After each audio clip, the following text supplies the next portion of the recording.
Government బడులలో CBSE నుంచి IB దాకా ప్రయాణం చేయించడం మొదలెడితే అప్రిషియేట్ చేయాల్సింది పోయి ఈ రోజు మన కర్మ ఏమిటో తెలుసా?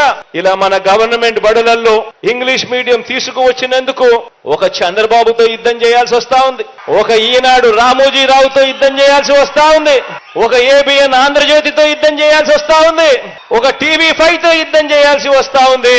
వీళ్ళందరితోనే కాక ఒక దత్తపుత్రుడితో కూడా యుద్ధం చేయాల్సి వస్తా ఉంది. ఆలోచన చేయమని అడుగుతా ఉన్నా. గవర్నమెంట్ బడులు బారాలని ఆరాటపడడం తప్పు, గవర్నమెంట్ బడులలో ఇంగ్లీష్ మీడియం తేవాలని తపన పడడం తప్పు. ఇలా ఆరాటపడినందుకు ఇంత మందితో యుద్ధం చేయాల్సి వస్తా ఉంది. కానీ ఆశ్చర్యం ఏమిటో తెలుసా?